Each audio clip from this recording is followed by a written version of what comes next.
नमस्कार, स्वागत है साथियों आप सभी का एसपी शुक्ला एजुकेट परिवार में। मैं एसपी शुक्ला आप सभी विज्ञ साथियों का आपके अपने परिवार एसपी शुक्ला एजुकेट में स्वागत, वंदन एवं कोटि कोटि अभिनंदन करता हूं। आज के हम अपने इस शॉर्ट वीडियो के अंतर्गत आपसे परिचर्चा करने वाले हैं महाकवि कालिदास के बारे में और उनकी रचनाओं के बारे में, जहां से आपकी परीक्षा में अक्सर एक दो प्रश्न पूछे जाते हैं।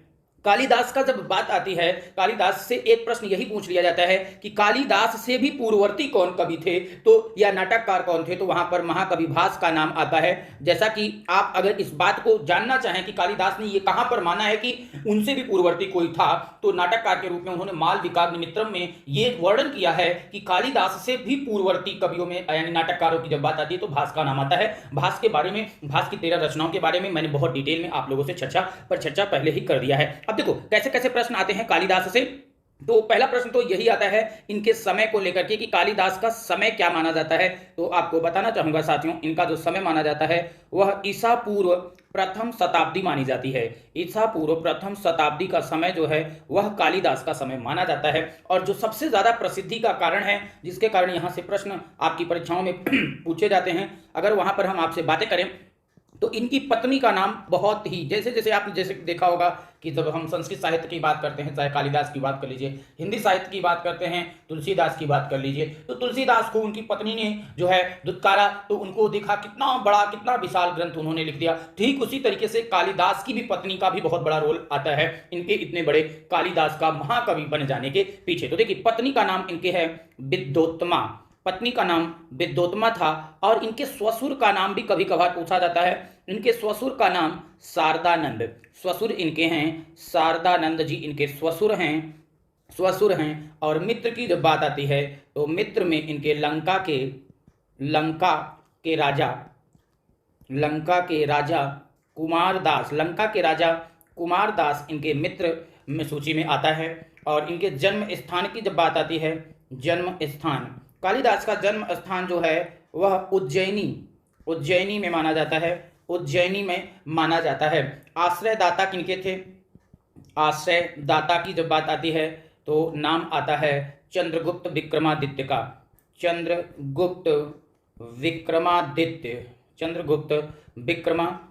का नाम आता है। जाति या गोत्र कई मर्तबे आपके पेपर में, जैसे अनिवार्य संस्कृत के अंतर्गत तो इतना डीप में प्रश्न नहीं बनेगा, लेकिन जो संस्कृत विषय के ही विद्यार्थी होते हैं, खासतौर से आपकी टीजीटी, पीजीटी, एलटी ग्रेड या असिस्टेंट प्रोफेसर जैसी परीक्षाओं के लिए, तो वहां पर कई मर्तबे ये प्रश्न पूछा जा चुका है। तो जाति इनकी क्या थी? यह ब्राह्मण जाति में पैदा हुए थे।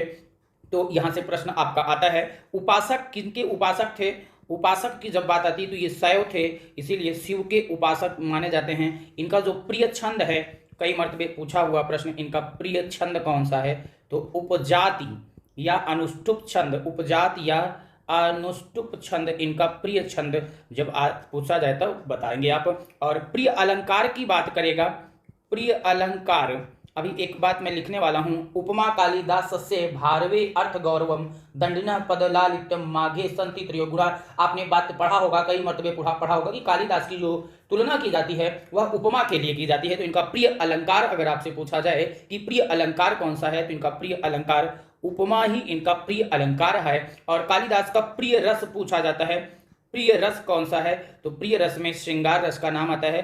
अभी हम इस पर डिटेल चर्चा करने वाले हैं। और लास्ट में आपसे पूछा जाएगा साथियों, आज के सेशन में हम 5 प्रश्न रखे हुए हैं, 5 प्रश्नों का जवाब आपको देना होगा कमेंट के माध्यम से। तो प्रिय रस इनका क्या है? श्रृंगार रस प्रिय रस है। और इनकी आपसे कई मर्तबे ये भी पूछा जाता है कि इनका, जैसे आप रीति लिखते हैं ना, रीति एवं गुण, तो इनकी रीति एवं गुण की बात जब करता है, रीति एवं गुण की जब बात की जाएगी तो रीति के अंतर्गत वैदर्भी रीति आती है, वैदर्भी रीति के कवि कहलाते हैं। और इनकी जो गुण की बात आती है तो इन्होंने प्रसाद गुण का विवेचन इनकी रचनाओं में मिलता है ज्यादातर। कौन सा गुण? प्रसाद गुण। तो ये सीधे तौर से जो प्रश्न आपके एग्जामिनेशन में पूछ लिए जाते हैं वहां से हैं। बाकी इनको उपाधियां किस चीज की दी गई थी, तो आप बगल में यही लिख लीजिए, उपाधियां की अगर बात करेंगे तो इनकी उपाधियां हैं दीप शिखा, बहुत सारी उपाधियां इनको दी गई हैं। जैसे आप देखेंगे दीप शिखा हो गया, एक उपाधि की दीप शिखा हो गई। और इनको दीप शिखा के अलावा देखिए किन किन नामों से जाना गया। दीप शिखा कालिदास, वैसे पूरा लिख लीजिए। इनको रघुकार भी कहा गया, इनको जो है इनकी उपाधि के रूप में इन्हें कविकुल गुरु भी कहा जाता है, कविकुल गुरु भी कहा जाता है। और गुरु पूर्णिमा भी अभी देखिए पिछले ही दिन था गुरु पूर्णिमा, तो आप सभी को गुरु पूर्णिमा की बहुत सारी शुभकामनाएं। तो दीपशिखा, रघुकार, कविकुल गुरु, और इनकी उपाधियों में ही नाम आता है। आप जैसे लिख लीजिए, यहाँ थोड़ा मैं ऊपर लिख देता हूँ, कविता, कविता कामिनी, कविता कामिनी विलास, कविता कामिनी विलास, इनका एक उपाधि ये भी है, कविता कामिनी विलास। और क्योंकि उपमा की बात तो आपने लिखा ही पढ़ा ही, इसीलिए उपमा का सम्राट भी कहा जाता है। तो आपसे प्रश्न पूछा जा सकता है, उपमा का सम्राट किसे कहा जाता है? तो आप बात करेंगे, बताएंगे कालिदास को उपमा सम्राट भी कहा जाता है। तो आशा करता हूं कि साथियों आपको बहुत बारीकी से एक एक पॉइंट क्लियर हो गए होंगे। यहीं से सीधे आपके पेपर में, परीक्षा में प्रश्न देखने को मिल सकते हैं। आइए अब बात कर लेते हैं हम कालिदास की रचनाओं पर। एक प्रश्न सीधे तौर से आपका यही पूछा जाता है कि कालिदास की कौन कौन सी रचनाएं हैं, या रचनाओं का कालक्रम क्या है, या रचनाओं में कौन सी रचना महाकाव्य है, कौन सा खंड काव्य है और कौन सा नाटक है। यहां से भी क्वेश्चन आपसे पूछा जाता है। अच्छा देखिए, कालक्रम की दृष्टि से कालिदास की रचनाओं की जब बात करते हैं तो इनकी 7 रचनाओं का उल्लेख मुख्य रूप से, जैसे आपसे प्रश्न परीक्षा में पूछ लिया जाए कि कालिदास की कुल कितनी रचनाएं हैं, तो आप 7 ही बताते हैं। बल्कि इनके 7 के अलावा भी इनकी कुछ अन्य कृतियां भी हैं, जैसे काली स्तोत्र, गंगाष्टक, ज्योतिविदार भरण, राक्षस काव्य, श्रुतबोध, यानी कुछ अलग भी हैं। लेकिन जो प्रश्न आपके पेपर में पूछा जाएगा तो वहां आप 7 ही बताते हैं, भी हम उन पर भी चर्चा कर देते हैं। तो देखो, इनके 7 रचनाओं की बात करते हैं, यानी कालक्रम कहने का मतलब एक सीरियल वाइज। तो इनकी पहली रचना कौन सी हो जाएगी? ऋतु संहारम यानी ऋतु संहार। दूसरी रचना कुमार संभवम यानी कुमार संभवम। तीसरी रचना मालविकाग्निमित्रम। चौथी रचना हो गई विक्रमोर्वशीयम। पांचवी हो गई मेघदूतम, और छठवीं हो गई रघुवंशम, और सातवीं हो गई अभिज्ञान शाकुंतलम। एक एक पर थोड़ी थोड़ी चर्चा करते हैं, बाकी अभी हम डिटेल में इस पर सभी रचनाओं पर डिटेल चर्चा करने वाले हैं आपसे, लेकिन फिर भी थोड़ी सी चर्चा आप यहाँ पर करेंगे, जैसे कि आप चीजों को जान सकें। ऋतु संहारम की जब बात की जाती है साथियों, तो ऋतु संहारम के बारे में कहा जाता है कि कालिदास की यह प्रथम काव्य कृति है। कई मत में यही प्रश्न आपसे पूछा जाता है, कालिदास की प्रथम काव्य कृति कौन सी है? ऋतु संहारम। पिछली बार एक प्रश्न पूछ लिया था, कालिदास की द्वितीय रचना कौन सी है? तो भैया ध्यान दीजिएगा, कालिदास की प्रथम काव्य कृति ऋतु संहारम। अब प्रश्न ये भी बदल जाते हैं, क्योंकि जब इनके काव्यों की बात की जाती है तो उसमें महाकाव्य, खंड काव्य और नाटक की दृष्टि से अगर हम डिवीजन करें, तो जैसे देख रहे हैं आप, जब हम इसको जो है महाकाव्य की दृष्टि से बांटेंगे तो महाकाव्य में आप कुमार संभवम और रघुवंशम की बात करते हैं। देखिए, ये आपको मैं लिख दूं, ये हो गया आपका कुमार संभवम और रघुवंशम। ये आपके कौन सी रचना है साथियों? तो ये है आपकी महाकाव्य। क्या है ये? महाकाव्य है। तो अब देखो, महाकाव्य, इनकी कुल कितने महाकाव्य हैं? तो 2 महाकाव्यों का वर्णन मिल रहा है, कुमार संभवम एवं रघुवंशम। पहला महाकाव्य कुमार संभवम, दूसरा महाकाव्य रघुवंशम हो गया। खंड काव्य की बात करेंगे या गीत काव्य की बात करेंगे तो ऋतु संहारम और मेघदूतम, यानी ऋतु संहार और मेघदूत का नाम आता है। जैसे आपकी ये हो गया ऋतु संहारम और ये हो गया आपका मेघदूतम। तो ये 2 रचनाएं जो आप देख रहे हैं, ऋतु संहार और मेघदूत, ये इनका क्या है साथियों? तो ये खंड काव्य के अंतर्गत आ जाती हैं। कौन से काव्य के अंतर्गत? खंड काव्य या गीत काव्य के अंतर्गत आती हैं। और इसके बाद बचे हुए जो शेष बच जा रहे हैं, मालविकाग्निमित्रम हो गया, ये है एक मालविकाग्निमित्रम हो गया, और इसके बाद आप देख रहे हो विक्रमोर्वशीयम हो गया, और अंतिम में आप देख रहे हो अभिज्ञान शाकुंतलम हो गया। तो ये 3 रचनाएं जो आप देख रहे हैं, ये तीनों क्या हैं? इनके नाटक हैं। क्या हैं? इनके नाटक हैं। तो देखो, एक चीज पहले बहुत बारीकी से क्लियर कर लेना साथियों, आपके परीक्षा में यहां से कई मर्तबे प्रश्न पूछे गए हैं, इसलिए मैं इस बात पर फोकस कर रहा हूं कि आप इस बात को ध्यान दीजिएगा। देखिए, खंड काव्य कितने हैं? 2 खंड काव्य। महाकाव्य कितने हैं? 2 महाकाव्य। नाटक कितने हैं? 3 नाटक हैं। अच्छा, टोटल रचनाओं की जब आपसे प्रश्न पूछा जाएगा मूल रूप से, तो आप कितना बताओगे? 7 बताओगे। अच्छा, एक चीज और सीखो यहां से आप लोग, भैया लोग देखो, एक तो आप ये देख रहे हो ऋतु संहारम और मेघदूतम, ये आप कह रहे हैं कि 2 क्या हैं? खंड काव्य हैं। 2 खंड काव्य हैं। कौन कौन से? ऋतु संहारम और मेघदूतम। अभी हम इन पर चर्चा डिटेल में करने वाले हैं। और इसके बाद आप देख रहे हैं कि कुमार संभवम और उसके बाद रघुवंशम, ये इनके 2 क्या हैं? महाकाव्य हैं। अब एक चीज ध्यान देना, जैसे आपकी परीक्षा में प्रश्न पूछा जाए कि, अब यही पॉइंट ध्यान दीजिएगा, कालिदास की प्रथम रचना की बात करेगा, बहुत सारे तरीके से प्रश्न पूछा जाता है, लेकिन आपसे परीक्षा में कहे कि कालिदास की प्रथम काव्य कृति कौन सी है, तो ये आप ध्यान दीजिएगा, कालिदास की प्रथम काव्य कृति की बात करेगा तो आप ऋतु संहार की बात करेंगे। ऋतु संहारम में वैसे 6 सर्ग हैं। कितने सर्ग हैं? 6 सर्ग हैं, 144 श्लोक है। 6 सर्ग है, 144 श्लोक है, और 6 ऋतुओं का वर्णन ग्रीष्म। अब देखो,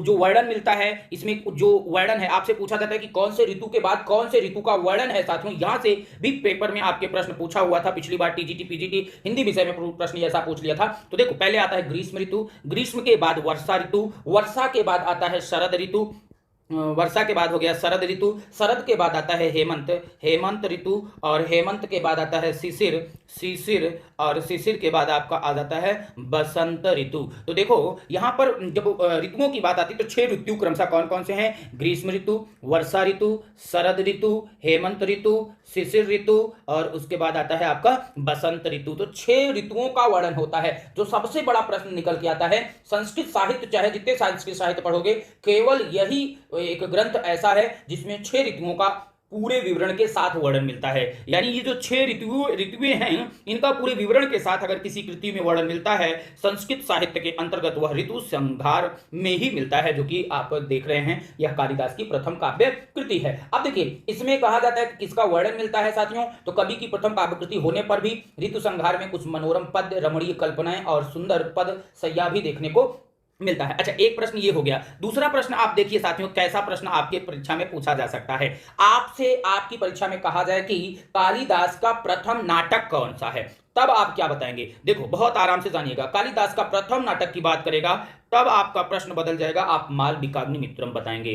कालिदास का प्रथम नाटक, देखो प्रश्न बदल गया, प्रथम नाटक कौन सा है? मालविकाग्निमित्रम। द्वितीय नाटक कौन सा है, यानी दूसरा नाटक कौन सा है? द्वितीय नाटक कौन सा है? विक्रमोर्वशीयम। और तृतीय नाटक पूछा जाता है, तृतीय नाटक पूछा जाता है तो आप अभिज्ञान शाकुंतलम को बताते हैं। साथ ही साथ आपसे प्रश्न पूछा जा सकता है कालिदास का अंतिम नाटक, कौन सा नाटक? कालिदास का, इसी को अंतिम भी कह सकते हैं, कालिदास का अंतिम नाटक भी कह सकते हैं। अंतिम नाटक के साथ ही साथ साथियों इसको आपसे इस तरीके से भी पूछा जा सकता है, कालिदास की अंतिम कृति या कालिदास की अंतिम काव्य कृति, तो ये अंतिम काव्य कृति भी मानी जाती है। अंतिम कृति, क्योंकि आप पढ़ भी रहे हैं, पहली कृति आपसे ऋतु संहारम और अंतिम ऋतु जो अंतिम कृति है वह अभिज्ञान शाकुंतलम है। तो देखिए नाटक इस तरीके से पूछा गया। कालिदास का महाकाव्य बात करें, प्रथम महाकाव्य कौन सा है, तो आप बताएंगे प्रथम महाकाव्य कौन सा है साथियों? तो कालिदास का प्रथम महाकाव्य कुमार संभव है, और द्वितीय महाकाव्य जो है वह है रघुवंशम, यानी रघुवंश। रघुवंश जो है ये कैसा है? द्वितीय महाकाव्य है। द्वितीय महाकाव्य की बात करेगा तो आप रघुवंश की बात करेंगे। तो इस तरीके से भी प्रश्न आपसे पूछा जा सकता है। खंड काव्य में बात करें, प्रथम खंड काव्य ऋतु संहार बताएंगे, अंतिम खंड काव्य की बात करें या फिर दूसरे खंड काव्य की बात करेगा तो आप मेघदूत की बात करेंगे। और एक बहुत अच्छा प्रश्न आप सभी साथियों को बता दूं कि आपसे प्रश्न पूछा जाता है कि कालिदास की किस रचना को दूत काव्य भी माना जाता है। एलटी ग्रेड की परीक्षा में एक बार पूछा, बच्चे सब फेल हो गए, सोचते रहे कि दूत काव्य तो पीछे पढ़े थे, जो है यहां कहां से दूत काव्य आ गया? मेघदूत को ही। कालिदास की कौन सी रचना को साथियों? तो कालिदास की रचना मेघदूत को ही। ये पॉइंट नोट कर लीजिए अपनी कॉपी में, दूत काव्य के नाम पर भी क्वेश्चन आपसे पूछा जा सकता है, कालिदास की किस रचना को दूत काव्य माना जाता है? दूत काव्य माना जाता है। तो आप जानते रहिए कालिदास की रचना जो है मेघदूतम, यानी मेघदूत को दूत काव्य भी माना जाता है, क्योंकि इसके जब आप मेघदूत के वर्णन अभी पढ़ेंगे तो वहां पर 2 भागों में पढ़ते हैं, पूर्व मेघ और उत्तर मेघ में पढ़ते हैं। यहां तक चीजें क्लियर है साथियों। अच्छा, एक और पॉइंट पर चर्चा कर लें फिर आगे आपसे बढ़ चलें। कालिदास से एक प्रश्न यह भी पूछा जाता है कि कौन सी रचनाएं इनकी लघुत्रयी के अंतर्गत आती हैं। बृहत्त्रयी मैंने पढ़ाया है, लघुत्रयी की बात करता है तो कालिदास की 3 रचनाओं को, जिन 3 रचनाओं को लघुत्रयी के अंतर्गत रखा जाता है, उसमें एक रचना आपकी आती है कुमार संभवम, एक रचना आती है रघुवंशम और एक रचना आती है आपकी मेघदूतम। मेघदूतम यानी 3 रचनाएं कालिदास की, जो कि आपसे प्रश्न पूछा जाता है कि कालिदास की कौन सी रचनाएं, उनकी कौन सी रचनाएं जो है लघुत्रयी के अंतर्गत आती हैं, तो आप बताओगे कुमार संभवम, रघुवंशम और मेघदूतम। ये 3 रचनाएं क्या होती हैं साथियों? इनकी जो है लघुत्रयी के अंतर्गत आती हैं। मैंने बहुत बारीकी से अपने क्लासेस के दौरान इन चीजों पर चर्चा किया हुआ है, फिर भी आप लोगों से चर्चा कर दे रहे हैं। ये जो कुमार संभवम है साथियों, कुमार संभवम में 17 सर्ग हैं। कितने सर्ग हैं ये भी याद करने का एक अच्छा तरीका होता है। कुमार संभवम में 17 सर्ग हैं। मेघदूतम की जब बात करते हैं तो मेघदूतम में 6 सर्ग हैं। और उसके बाद देखिए, नहीं, मेघदूतम की बात करते हैं तो मेघदूतम, क्योंकि पूर्व मेघ और उत्तर मेघ 2 वर्णों में वर्णित मिलता है ना। मेघदूत जो था, इसकी कथा जो है आप जब पढ़ते हैं तो पूर्व मेघ तथा उत्तर मेघ 2 भागों में मिलता है। 121 श्लोक है, इसका उपजीव्य ग्रंथ वाल्मीकि का रामायण है। मेघदूत में अलकापुरी निवासी यक्ष अपनी वियुक्ता पत्नी यक्षिणी के बारे में जो है लिखता है ना, तो ये है, क्योंकि ये आपका गीत काव्य के अंतर्गत आ जाता है। हाँ, रघुवंशम में कितने सर्ग हैं? तो रघुवंशम में 19 सर्ग हैं। क्लियर है साथियों? तो कालिदास की लघुत्रयी के अंतर्गत 3 रचनाएं कौन कौन सी को आती हैं? कुमार संभवम, मेघदूतम और रघुवंशम। इसको याद करने का एक दो तरीका यह भी है, कार में याद कर लो, कार में आप ऐसे याद कर सकते हो, कार में से याद कर सकते हो, का से कुमार संभवम, रा से रघुवंशम, में से मेघदूतम। ठीक है, या फिर इसको आप पलट के याद कर लो, रकम जैसे हमारे भैया पांडे जी कहते हैं रकम, रा से आप कह दोगे जो है रघुवंशम, का से कह दोगे कुमार संभवम और माँ से कह दोगे मेघदूतम। तो इस तरीके से भी याद कर सकते हो। आशा करता हूं कि बहुत अच्छे से क्लियर हो गई होंगी, हर एक बातें क्लियर अच्छे से हो गई होंगी। आइए बात कर लेते हैं अब इनके नाटक के बारे में। अब एक एक पर थोड़ी थोड़ी चर्चा करते हैं सुपरफास्ट तरीके से। नाटक की अगर बात करते हैं तो सबसे पहला नाटक आपको दिख रहा है मालविकाग्निमित्रम। इस नाटक के 5 अंकों में, यानी इस नाटक में मालविकाग्निमित्रम में कितने अंक हैं साथियों? यानी मालविकाग्नि में 5 अंक हैं। 5 अंकों में मालविका एवं अग्निमित्र के प्रणय विवाह का वर्णन 96 श्लोकों में हुआ है। यानी कालिदास के पहले नाटक मालविकाग्निमित्रम में कितने श्लोक हैं? 96 श्लोक हैं। यह कालिदास का प्रथम नाटक है, मैंने बता ही दिया। विक्रमोर्वशीयम की बात करें तो यह 5 अंकों का त्रोटक नाटक है, यानी इसमें भी 5 ही अंक हैं। यह त्रोटक नाटक है जिसमें अप्सरा, उर्वशी और पुरुरवा के प्रणय विवाह का वर्णन 65 श्लोकों में किया गया है। पुरुरुआ का अर्थ पूछा गया एक बार। पुरुरुआ का अर्थ मेघ और उर्वशी का अर्थ विद्युत होता है। यह कालिदास का दूसरा नाटक है। अभिज्ञान शाकुंतलम, तो कालिदास प्रणीत यह अंतिम रचना और नाटक है। इसमें 7 अंकों में दुष्यंत और शकुंतला का प्रेम, वियोग, पुनर्मिलन की कथा का वर्णन मिलता है। इसका उपजीव्य महाभारत का आदि पर्व है। इसमें 24 प्रकार के छंदों का प्रयोग किया हुआ है। पिछली बार यही प्रश्न पूछ लिया कि अभिज्ञान शाकुंतलम में कितने प्रकार के छंदों का प्रयोग किया गया है। साथियों, शॉर्ट वीडियो के हिसाब से वीडियो थोड़ी सी लंबी जरूर हो रही है, लेकिन बहुत ही बेनिफिशियल आपके लिए होगी। क्वेश्चन आपसे पूछा गया कई मर्तबे कि अभिज्ञान शाकुंतलम का अंग्रेजी अनुवाद किसने कराया? तो एक पॉइंट बना करके लिख लीजिए, इसका अंग्रेजी अनुवाद किसने कराया साथियों? लिख लीजिए, इसका अंग्रेजी अनुवाद विलियम जोन्स ने। किसने कराया था? विलियम जोन्स ने इसका अंग्रेजी में अनुवाद कराया था। तो यहां से भी प्रश्न आपकी परीक्षाओं में देखने को मिल सकते हैं। तो हमने बात किया नाटक में 3 नाटक, मालविकाग्निमित्रम, विक्रमोर्वशीयम, अभिज्ञान शाकुंतलम। आइए नाटक के साथ ही साथ इनके अभिज्ञान शाकुंतलम में जैसे आप अंक की बात करते हो, उत्तर रामचरितम में 7 अंक हैं, 7 से आपसे पूछा जाता है कौन से अंक का क्या जो है प्रश्न बन जाता है। उसी तरीके से यहां पर भी प्रश्न बनता है तो आपको कंफ्यूज कर देता है। तो अभिज्ञान शाकुंतलम के अंकों की बात कर लेते हैं। देखिए, अभिज्ञान शाकुंतलम की बात मैंने किया कि यह कालिदास का अंतिम रचना है, 7 अंक हैं और यह कालिदास का सबसे सर्वश्रेष्ठ नाटक है। आपसे प्रश्न पूछा जाता है सर्वश्रेष्ठ कृति कौन सी है? कालिदास की सर्वश्रेष्ठ कृति कौन सी है? तो आप इसी कृति का नाम बताते हैं, अभिज्ञान शाकुंतलम की ही बात करते हैं। चलिए देखिए, इसमें बात करते हैं प्रथम अंक में आश्रम प्रवेश का वर्णन है और टोटल श्लोकों की संख्या 34। द्वितीय अंक में आश्रम निवेश श्लोकों की संख्या 18। तृतीय अंक में मिलन होता है और इसमें 24। आप देखिए किसके बारे में यानी बात करना, अभिज्ञान शाकुंतलम में भी जैसे कि हमने पीछे बताया कि दुष्यंत और शकुंतला की बात हो रही ना, यानी यहां पर दुष्यंत और शकुंतला के आश्रम प्रवेश, आश्रम निवेश, फिर आश्रम मिलन की बात हो रही। फिर उसके बाद चतुर्थ अंक में दुष्यंत और शकुंतला के बीच जो विदाई होती है, विदाई का वर्णन मिलता है 22 श्लोकों में। पंचम में प्रत्याख्यान होता है 31 श्लोकों में। अष्टम में पश्चाताप होता है 32 श्लोकों में और सप्तम में पुनर्मिलन की कथा का वर्णन मिलता है 35 श्लोकों में। टोटल आपसे टीजीटी और पीजीटी हिंदी विषय के जो विद्यार्थी हैं अनिवार्य संस्कृत के साथ, उनके बस इतना पूछा जा सकता है कि टोटल श्लोकों की संख्या यानी कुल श्लोकों की संख्या कितनी है? 196 है। हाँ, जो संस्कृत की भी तैयारी करें उनके लिए यह प्रश्न बन सकता है कि पहले अंक में किसका वर्णन, तृतीय में किसका वर्णन, तो इस तरीके से भी क्वेश्चन आपसे पूछा जा सकता है। अब इनकी कुछ पंक्तियों पर भी चर्चा कर लेते हैं। एक प्रश्न आपका सूक्तियों से भी पूछा जाता है। देखिए, पहली सूक्ति आपको दिख रहा है, ना तादृशा आकृत विशेषा गुण विरोधिनो भवंती। यह कथन किसका है? प्रियंवदा का है। प्रियंवदा का, उस प्रकार की सुंदर आकृतियां गुणों से रहित नहीं होती। फिर लिख रहे हैं, गुणवते कन्यका प्रतिपादनीयतेयम तावत प्रथमा संकल्प, यानी इसका मतलब क्या हुआ कि गुणवान, गुणवते का मतलब गुणवान व्यक्ति को ही कन्या देना चाहिए। यह माता पिता का प्रथम संकल्प होता है, यानी अनसुईया कह रही है, अपने पतिदेव से कहेगी। यानी फिर लिख रहे हैं कि स्मरिष्यति त्वाम न स बोधितो अपि सन कथाम प्रमत्तः प्रथमम कृतामिव। ये दुर्वासा ऋषि कह रहे हैं। दुर्वासा ऋषि आपको पता बड़े ही क्रोधित थे। वह तेरे स्मरण दिलाने पर भी तुझको स्मरण नहीं करेगा, जैसे उन्मत्त व्यक्ति पहले कही बात का स्मरण नहीं करता। यानी एक तरीके से बेचारे बहु शैल थे तो यही कह ही सकते हैं। फिर क्या करें, जब इनका अपमान हुआ, जब ये सनक कर चले गए, फिर क्या करें, देखिए दोनों अब बात करें प्रियंवदा करिए, देखिए क्या करिए, हाधिक अप्रियमेव संवृत्तम कस्मिन्नपि पूजा है अपराध्य शून्य हृदय शकुंतला। प्रियंवदा करिए, प्रियंवदा करिए, हाय हाय धिक्कार है, हाधिक हाधिक हाय हाय धिक्कार है, अनर्थ हो गया किसी पूजनीय व्यक्ति के प्रति। शून्य हृदय वाली शकुंतला ने कुछ अपराध कर दिया। फिर देखिए क्या हो रहा है, ना खलु यस्मिन कस्मिन्नपि एस दुर्वासा सुलभ कोपो महर्षि। प्रियंवदा फिर कह रही है, आपसे यहां से भी प्रश्न पूछा जा सकता है कि यह सूक्ति किसकी है, यानी यह सूक्ति कौन कह रहा है, तो विज्ञान शाकुंतलम की, लेकिन कौन किससे कह रहा है, यह भी प्रश्न आपका पूछा। ना खलु यस्मिन कस्मिन्नपि एस दुर्वासा सुलभ कोपो महर्षि, माने जिस किसी साधारण, ना खलु यस्मिन कस्मिन्नपि ऐसा दुर्वासा सुलभ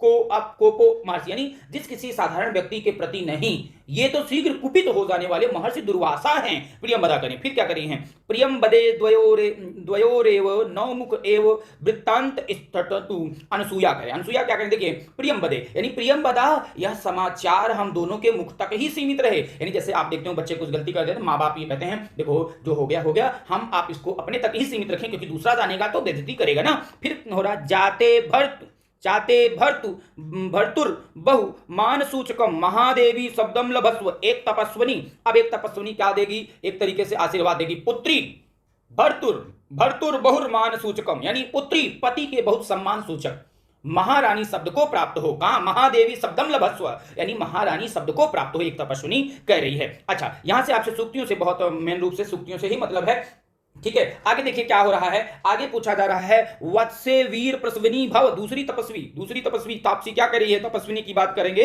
तो दूसरी तपस्विनी जो है एक तरीके से तापसी कह सकते हैं, करेक्ट। वत्से वीर प्रसविनी भव, पुत्री वीर पुत्र को जन्म देने वाली हो। फिर शकुंतला करी है दुर्लभ मिदानी मेम सखी मंडनम भविष्यति। शकुंतला कह रही है कि अब मेरे लिए सखियों के द्वारा अलंकृत होना दुर्लभ हो जाएगा। कंड ऋषि कह रहे कि अस्यामहं त्वयि संप्रति बीत चिंता, अब मैं इस वन्य ज्योत्सना और तुम्हारे विषय में निश्चिंत हो गया।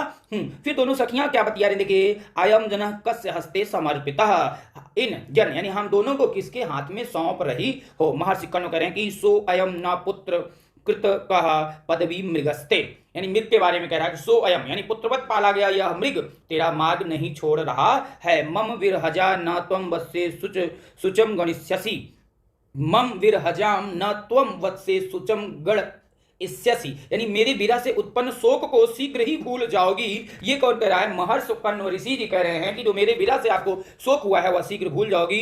अर्थो ही कन्या परकीय एव, महर्षि कर्ण बहुत इंपॉर्टेंट, कई मर्तबे टीजीटी पीजीटी में पूछा, अर्थो ही कन्या परकीय एव, यानी कन्या वस्तुतः दूसरे का धन होती है। फिर लिख रहे हैं ना खलु धीमताम कश्चित विषयो नाम सारंग, अगर कह रहे हैं कि वस्तुतः विद्वानों को कुछ भी अज्ञात नहीं है, यानी सब कुछ ज्ञात रहता है। तो ये बातें हुई जो है आपने देखा अभिज्ञान शाकुंतलम की महत्वपूर्ण सूक्तियां थी जो आपके परीक्षाओं में पूछी जा सकती हैं। अच्छा, इनके अलावा कुछ सूक्तियां और इंपॉर्टेंट करके आप नोट करके लिख लीजिए, आपके पेपर में आपकी परीक्षा में पूछा जाता है। जैसे लिख लीजिए ना धर्म वृद्धेषु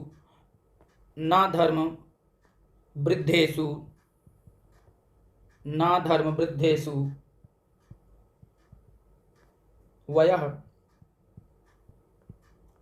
समीच्यते, ये हो गया इनकी सूक्ति। एक और सूक्ति लिख लीजिए, बहुत बार पूछा है, उत्सव प्रिय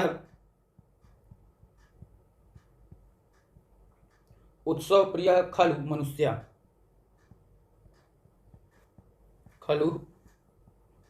मनुष्या, उत्सव प्रिय खलु मनुष्या। और इनकी एक और भी सूक्ति है उपस्थिता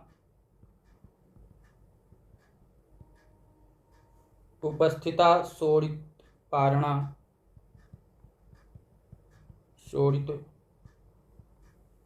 पारणा से सुरदि चंद्र मसी सुधेश ठीक है साथियों, तो आज का शॉर्ट वीडियो थोड़ा सा लंबा हो जा रहा है, इसके लिए आप लोगों से क्षमा प्रार्थी। आइए थोड़ा सा स्पीड के साथ बातें कर लेते हैं बचे हुए पॉइंट पर। कालिदास के महाकाव्य की बात की जाती है। कुमार संभोम की अगर बात करेंगे, कुमार संभोम कालिदास का प्रथम महाकाव्य है। इसमें 17 सर्ग हैं। कितने सर्ग हैं साथियों? 17 सर्ग हैं। यह कालिदास का प्रथम महाकाव्य है। देखिए पहला पॉइंट, 17 सर्ग हैं और यह कालिदास का प्रथम महाकाव्य, बहुत मात्र में यही प्रश्न पूछा गया है, कालिदास का यह प्रथम महाकाव्य है जिसमें आपसे प्रश्न पूछा जाता है कि वर्णन किसका मिलता है? शिव पार्वती विवाह, शिव पार्वती विवाह, शिव पार्वती विवाह, शिव पार्वती विवाह, कार्तिकेय की उत्पत्ति एवं तारकासुर के वध,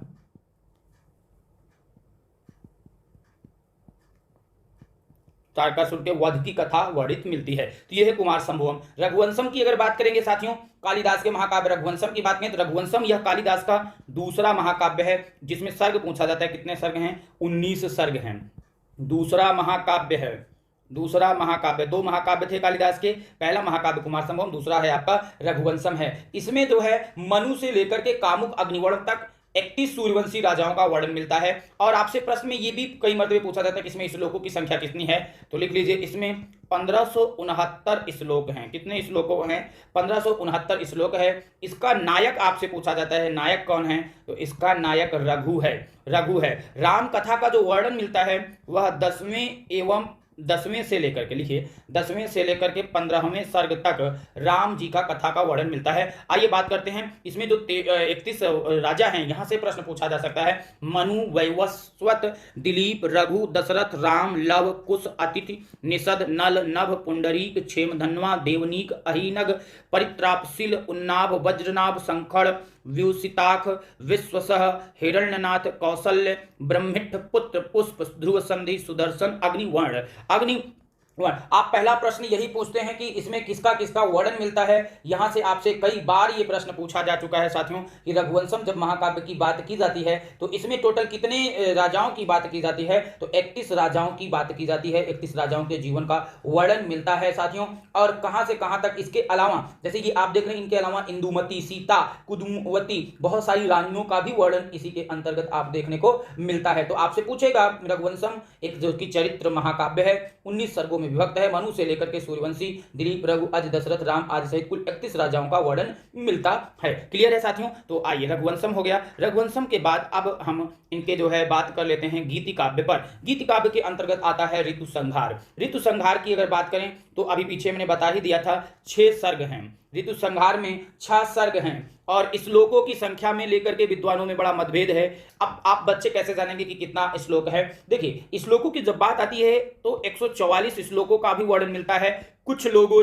कुछ विद्वानों ने इनके श्लोकों की संख्या 197 मानी है। तो 144 और 197 दोनों तरीके से प्रश्न देखने को मिल सकते हैं। और इसमें 6 सर्ग हैं, 6 ऋतुओं का वर्णन मिलता है। मैंने पीछे ही अभी इसके बारे में तो बता ही दिया था, इसके बारे में बहुत कुछ बचता नहीं है, आपको पीछे ही बता दिया था। और इसमें जो शैली है वह कौन सी शैली है? गीति शैली है। ऋतु संहारम के बाद बात कर लेते हैं मेघदूतम पर। मेघदूत की अगर बात करते हैं तो ये मेघदूत की कथा पूर्व मेघ और उत्तर मेघ 2 भागों में बटा है। अभी पीछे ही पढ़ा आपने, इसको भी मैंने बता दिया था, पूर्व मेघ एवं उत्तर मेघ, पूर्व मेघ एवं उत्तर मेघ में यानी 2 भागों में वर्णित है। इसमें टोटल श्लोकों की संख्या 121 श्लोक हैं। इसका उपजीव्य पूछा जाता है। उपजीव्य की बात जब आती है तो वहां पर वाल्मीकि रामायण की बात आती है। वाल्मीकि रामायण की बात आ जाती है। उपजीव्य के अंतर्गत वाल्मीकि रामायण की चर्चा होती है साथियों। और यहाँ पर प्रश्न पूछा जाता है कि किसका वर्णन मिलता है, तो इसमें मेघदूत में अलकापुरी निवासी यक्ष अपनी वियुक्ता पत्नी यक्षिणी को रामगिरी पर्वत के आश्रम से मेघो, वाल्मीकि रामायण का वर्णन मिलता है। मेघदूत में अलकापुरी निवासी यक्ष अपनी वियुक्ता पत्नी यक्षिणी को रामगिरी पर्वत के आश्रम से मेघो द्वारा संदेश भेजने का वर्णन मिलता है। यानी इसमें यक्ष और यक्षिणी को एक तरीके से पढ़ सकते हो कि यक्ष एवं यक्षिणी की बात की जाएगी। यानी यक्ष एवं यक्षिणी का जो भी संबंध है, प्रेम संबंध है, वियुक्ता होने मतलब बिछुड़ जाने के बाद जो है उसका जो वर्णन है वह कौन से पर्वत की बात की जाती है, यह भी पूछा जा सकता है। कौन से पर्वत का उल्लेख मिलता है? तो रामगिरी पर्वत का उल्लेख मिलता है। और यहीं पर ये बातें आती है कि इनका सबसे प्रिय छंद जो है वह मंदाक्रांता का प्रयोग भी इसी में किया गया है। मंदक्रांता का प्रयोग इसी में किया गया है। तो ये हमने मेघदूत के बारे में चर्चा कर लिया। तो आशा करता हूं कि साथियों आप सभी को बहुत अच्छे से चीजें क्लियर हो गई होंगी। आइए कुछ महत्वपूर्ण बिंदुओं पर बहुत सरसरी निगाह से ध्यान से चर्चा करते हुए चलते हैं। प्रिय छंद उपजाति या अनुष्टुप है। प्रिय अलंकार उपमा। कालिदास का प्रिय रस श्रृंगार रस। पत्नी विद्योत्मा। कालिदास वैदर्भी रीति के सर्वश्रेष्ठ कवि हैं। कालिदास अपनी उपमाओं के लिए प्रसिद्ध हैं। उपमा कालिदासस्य, आपने पढ़ा होगा, उपमा कालिदासस्य भारवे अर्थ गौरवम दंडिना पदलालित्यम माघे संति त्रयोगुण। इसका मतलब ये हुआ कि कालिदास उपमा के लिए, भारवी अर्थ गौरव के लिए, दंडी पद लालित्य के लिए तथा माघ, इन तीनों यानी उपमा अर्थ गौरव पद लालित्य गुणों के लिए प्रसिद्ध हैं। कालिदास शैव थे। श्रुति बोध नामक छंद शास्त्री ग्रंथ कालिदास प्रणीत माना जाता है। कालिदास को दीप शिखा की उपाधि, बहुत सारी उपाधियां दी गई थी। हमने अभी आपसे शुरुआत में ही इनकी उपाधियों की चर्चा किया कि किस तरीके से प्रश्न पूछा जा सकता है। तो इनके बारे में आपने पढ़ा कि इनकी जो उपाधियां आती हैं, उपाधियों में दीप शिखा कालिदास, रघुकार, कविकुल गुरु, कविता कामिनी विलास, उपमा सम्राट आदि से जो है उपमानित किया गया है। फिर आइए, ज्योति विदारण के अनुसार ये विक्रमादित्य के 9 रत्नों में से एक थे। यानी विक्रमादित्य के जो आपसे प्रश्न पूछा जाता है कि ये कहाँ थे, तो विक्रमादित्य की सभा में 9 रत्न थे, जिसमें से एक कालिदास की चर्चा पर चर्चा होती है। उसमें लिखा कि धनवंतरी छपड़ कामर सिंह शंकु बेताल भट्ट घट कर पर कालिदासा। यदि यहां पर देख रहे हैं आप, कालिदास का नाम आ गया। ख्यातो वाराह मिहिरो निपते सभायाम रत्नानि वै वर रुचिर्न विक्रमस्यम, यानी वहां पर आता है। एक किंवदंती के अनुसार अगर बात करें तो धारा के राजा भोज के प्रधान कवि कालिदास माने जाते हैं। और एक किंवदंती इनके बारे में यह भी प्रसिद्ध है कि कालिदास का अंतिम समय लंका के महाराजा कुमारदास के यहाँ बीता। वहां धन के लोभ में एक वेश्या ने उनकी हत्या कर दी थी। किसके बेस में? धन। अब लोगों का वर्णन तो यही मिलता है कि धन के लोभ में जो है इनकी हत्या कर दी गई थी। अलग अलग लोगों ने अलग अलग बातें लिखी है। इस पर भी कालिदास ने वेद, दर्शन, उपनिषद, रामायण, महाभारत, गीता, पुराण, आयुर्वेद, धनुर्वेद, संगीत शास्त्र, ज्योतिष, व्याकरण, छंद शास्त्र, काव्य शास्त्र आज का गंभीर अध्ययन, यानी इतने विद्वान होने के बाद भी ये स्थिति बनी। बाद में राजकवियों को कालिदास कहने की परंपरा चल पड़ी और वही आगे आप देखते चले गए। ठीक है ना। तो देखिए, अभिज्ञान के विषय में यानी अभिज्ञान शाकुंतलम के विषय में विद्वानों ने क्या उक्ति है, यहां से भी प्रश्न पूछा जाता है। उपमा कालिदास से ये बात किसने कही? उद्भट ने। पुरा कवि नाम गणना प्रसंगे, पुरा कवि नाम गणना प्रसंगे कनिष्ठिकाधिष्ठित कालिदास अद्यापित तुल्य कवेर भावा दनामिका सार्थवती बभुव। यहां से कई मर्तबे आपसे प्रश्न यही पूछा गया है। यानी आप बचपन के दिनों में पढ़ा करते थे, पुरा कवि नाम गणना प्रसंगे, यानी जब कवियों की गणना की बात की जाती है, पुरा कवि नाम गणना प्रसंगे कनिष्ठिकाधिष्ठित कालिदासा अद्यापित ततुल्य कवेर भावा। कवेर भावा का मतलब आज भी उनके समान कवि ना मिलने के कारण दनामिका सार्थवती बहु, यानी जो अनामिका यानी बिना नाम की उंगली की बात आती है। ये बात किसने कही? ये जो है किसने टिप्पणी की है? तो मल्लिनाथ ने किया है। यहां से भी प्रश्न आपका पूछा जाता है साथियों कि आप जब अभी इनकी एक रचना पर बात करेंगे, महाकवि कालिदास की कुमार संभवम की बात करते हैं, तो कुमार संभवम का प्रमुख जो है आपसे रस पूछा जाता है, श्रृंगार रस है, किंतु प्रारंभिक 8 सर्ग ही कालिदास का है। बाकी के जो है 8 के बाद जब बात करते हैं कुमार संभवम में जो आप 17 सर्ग की बात करते हैं, अभी मैं इस पर चर्चा कर दूं, याद नोट कर लीजिए चाहे तो। इनकी जो रचना कुमार संभवम है, कुमार संभवम में आपने पढ़ा कि टोटल कितने सर्ग हैं, तो आपने पढ़ा कि कुमार संभवम में 17 सर्ग हैं। लेकिन ध्यान दीजिएगा, प्रारंभिक 8 सर्ग ही इनके हैं, शेष जो है सर्ग ही कवि की जा रहा है, बाकी सब जो है दूसरे की है। तो 8 ही का रचना इन्होंने किया है। बस यह भी प्रश्न आपसे पूछा जा सकता है कि कुमार संभवम में खुद की इनकी कुल कितने सर्ग की रचना की थी, तो केवल और केवल 8 सर्ग इनके हैं, बाकी 9 इनके नहीं माने जाते हैं। अच्छा, ये चीजें क्लियर हो गई। आप देखो इनके बारे में और दूसरों ने क्या, विद्वानों में क्या मतभेद रहा। प्रोफेसर लेसन लिखते हैं कि Kalidas may be considered as the brightest star in the firmament of Indian artificial poetry, यानी जो आर्टिफिशियल पोएट्री है उसके बारे में लिखा कि कालिदास के बारे में ये बहुत बड़ी बात लिखते हैं। इंग्लिश है, पुष्पेषु चंपा नगरीषु कांची नदीषु गंगा निवरेषु रामः नारीषु रंभा पुरुषेषु विष्णु काव्येषु माघः कविकुल कालिदासा। घट खरपर जो है लिख रहे हैं, यानी पुष्पों में जैसे चंपा की बात की जाती है। पुष्पेषु चंपा, नगरीषु कांची, नगर में कांची, नदीषु गंगा, नदी में गंगा, निवरेषु रामा, नारीषु रंभा, पुरुषेषु विष्णु, काव्येषु माघः कवि कालिदासा, यानी घट खरपर की ये जो है टिप्पणी है इनके बारे में। जैसे कि पूछा जाए तो आप जानते रहिए। बाकी इनके बारे में लिखा जाए कि जो महत्वपूर्ण इनके बारे में जो बातें कही गई उसी में एक आता है, काव्येषु नाटकम रम्यम तत्र रम्या शकुंतला तत्राप चतुर्थो अंक तत्र श्लोक चतुष्टय। यानी इनकी अगर उक्तियों की बात की जाती है, सूक्तियों की बात की जाती है, तो वहां पर चीजें आ जाती हैं। अब देखो बाणभट्ट ने क्या लिखा। कालिदास संस्कृत गीत काव्य परंपरा के प्रथम कवि हैं। गीत काव्य के लिए बाणभट्ट ने लिखा, निर्गतासु नवाकस्य कालिदासस्य सूक्तिषु प्रीति मधुर सांद्रासु मंजरी शिव जायते। बाणभट्ट ने हर्षचरित में इस बात का वर्णन किया है। निर्गतासु नवाकस्य कालिदासस्य सूक्तिषु प्रीतिर मधुर सांद्रासु मंजरी शिव जायते।